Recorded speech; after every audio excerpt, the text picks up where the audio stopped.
So atong i-discuss karon is ang labor strike. So unsa ning labor strike? Ang labor strike mo ni sa ang dili pagkasundo sa trabahante ug sa employee. Kabahin sa benepisyo, sa sweldo, sa oras sa pagtrabaho, or kabahin sad sa mga rights sa employee nga ma-violate tungod sa pag-rally or strike. So una, strike. So unsa man strike no?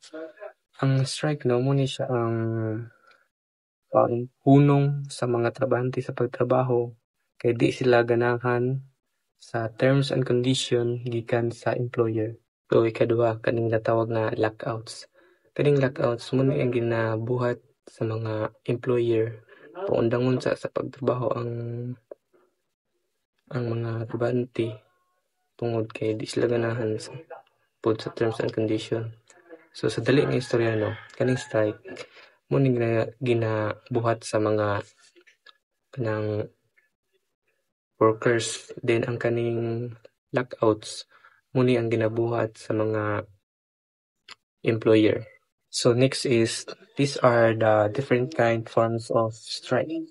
So first, kaning legal strike. Kaning legal strike, giundang ang pagtrabaho tungod kay naa sa balaod nga ipaundang ang trabaho. Kaduha kaning tawag nga illegal strike. Muundang ang matrabante sa pagtrabaho tungod kay nalabag sa employer ang mga rules and regulation. Ikatulo kaning tawag nga economic strike. Ang mga trabante muundang og trabaho kay gusto sila mas mutaas pa ilang sweldo or di sila uyon sa sweldo. Ikaupat kaning ginatawag nila nga slow down strike. Muni siya ang mga trabahante kasulod gyapon sa trabaho pero ang ilang output ni hinay or dili na same atong una. Kaning ginatawag nga wildcat strike. Muni siya ang trabahante is nilakaw lang og walay pananghid, mura nilakaw lang sa walay pananghid. Yundang sa trabaho walay na kay mibalik. Ang last kaning sit down strike. Muna siya ang trabahante kasulod gyapon sa trabaho pero wala sila katrabaho dito ra, galing ko ra. Muna siya ginatawag nga sit down strike. So kaning Presidential Decrees 442 of 1974 or also known as Labor Code of the Philippines, sa Article 447 diri gibutang ang rules and regulation sa mga trabahante. Di ginaingon nga ang trabahante o ang employer wala sila nagkasinabot nga dili magkasinabot nga mulid sa strike or lockouts or kanang kabahin ba sa sweldo, kabahin ba sa benepisyo, or kabahin ba sa mga oras sa trabaho. Sa Article 448 diri ginaingon nga pinabawal ang mga employer nga magbawal sa mga trabahante nga mubuo og grupo, mag-appeal sa mga grupo or sa mga group of society ba nga or pag tanggal sa trabaho tungod kay naay giapilan nga group or union siya, or pagbawal sa mga trabahante aron mo kanang makipag negosyasyon about sa ilang karapatan or rules and regulation para sa ilaha. PNP General Policy and Guidelines on the Labor Dispute. So, according to the PNP Operational Procedure Manual, the General Policy and Guidelines of all PNP personnel are so followed. Morning ginasunod nila nga mga policy and guidelines. Number 1. The involvement of the PNP personnel during strike, locks out, and labor dispute in general shall be limited to the maintenance of peace and order. So, ang PNP personnel is limited lamang ilang time para panahon sa wilga, para limited lang time para mamintinar ang kalinaw. Number 2, in case of actual violence, the police can respond without the written request. So kung example lugar, kung naay ang pulis kung example ay nangawat, pwede na niadakpon nga wala na kan nga mga sulat-sulat kay actual man. Number 3, no PNP personnel shall be allowed to render police assistance in connection with a strike or lockout. So wala daw gina-allow ang PNP personnel nga magban sa kalabot aning strike or lockout. Number 4, PNP personnel detailed as a peacekeeping force in the strike or lockouts. Areas shall wear the prescribed police uniform. So ang PNP personnel kung na sila sa wilga or rally, kinahanglan sila nga magsuot sila og PNP uniform. 5. They shall exercise maximum tolerance and when called from by the situation or when all other peaceful and non-violence means have been exhausted. So ang PNP official daw mogamit sila og pamaagi nga makatarong aron mabawas-bawasan ang aggression sa mga tawo. Number 6, the matter determining whether a strict picket or lockout is legal or not shall be left to the Department of Labor and Employment. So ang daw ang usa ka wilga is kinahanglan ikon sa Department of Labor and Employment kung legal ba or non-legal.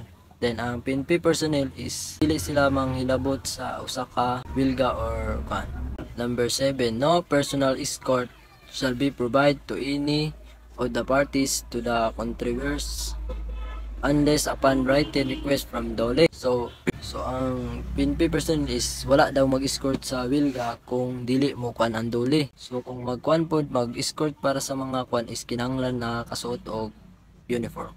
Number 8, during the pendency of the strike lockouts, the police personnel concerned are prohibited from socializing. So kinabawal ang PNP personnel nga maghalubilo both side nga wilga. Liaison shall be established and maintained with a representative of DOLE. Ang kanato is nay representative ang DOLE aron sa pa-maintain sa peace and order. Usay silahang sa pag-istorya sa both side nila nga mga visit. Number 10, the peacekeeper detail shall establish a command post outside the 50 meters radius. So ang magkuhan is pagdetalye sa pagbantay sa kanila matungod sa command. So magkuhan sila og 50 meters radius gikan sa picket line, 50 meters radius paglakip sa usa ka publikong dalan kay aron dili makakos og traffic. Moreover, law enforcement agents at all times. So upat is labok. Ang una is exercise maximum tolerance. Then ang sunod kay in case of unlawful aggression, only reasonable force. Then ang katulo is the employment of the tear gas and water cannon shall be made under the control and supervision. Then ang 4 is no arrest of any leader, organizer, or participant shall be made during the public assembly. Public assemblies include rallies, demonstrations, marches, parades, or similar activities conducted in public places. The freedom of peaceful assembly is a fundamental human right essential for democracy, cultural development, and pluralism.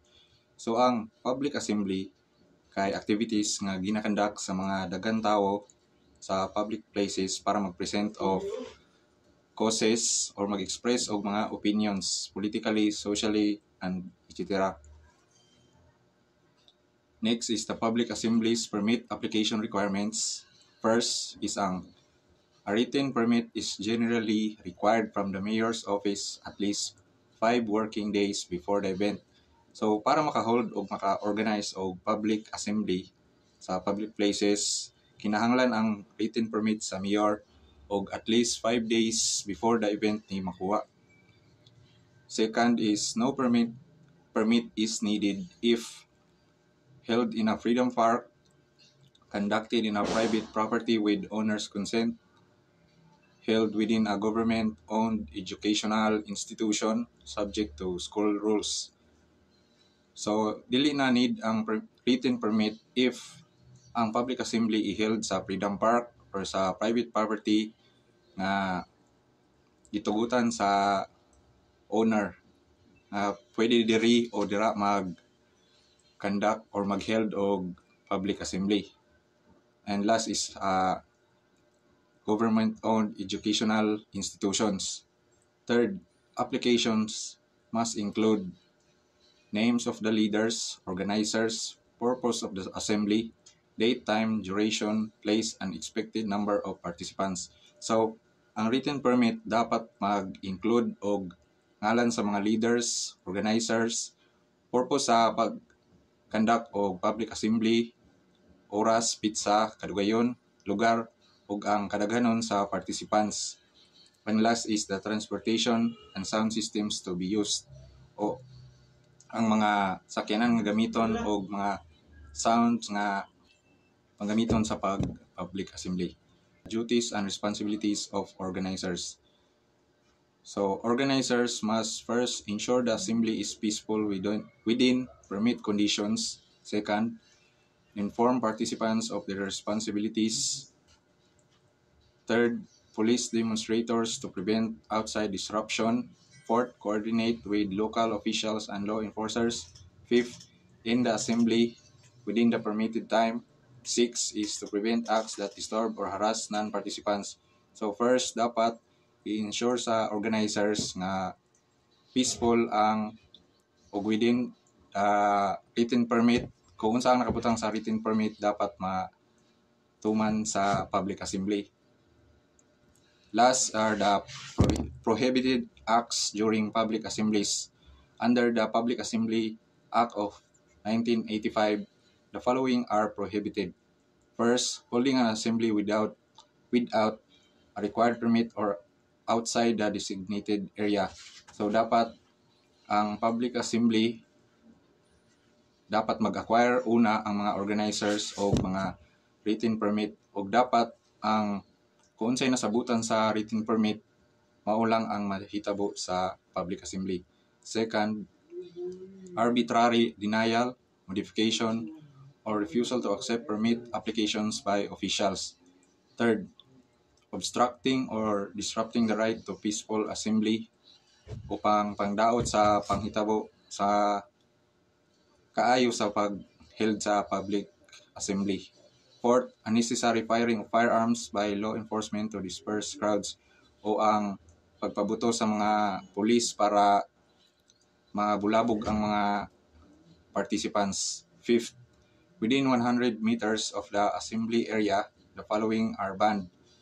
So, sa 100 meters sa public assembly, dapat dili ang mga participants or mga law enforcement dili dapat magdala og mga firearms, bombs, or any deadly weapons. Second, carrying bladed weapons. Third, malicious burning of objects on streets o pangsunog sa mga butang. Fourth, law enforcement officers carrying firearms. And last, using vehicles or sound systems to intentionally disturb the assembly, or paggamit sa mga vehicles or sound system nga makadaot sa kinaheld nga public assembly. My report is all about PNP General Guidelines and Rallies and Demonstration. Civil Disturbance Management, CDM Operation. CDM Operation tasks are isolate the area, secure likely targets, control the crowds, establish area control, and arrest violators. General Guidelines.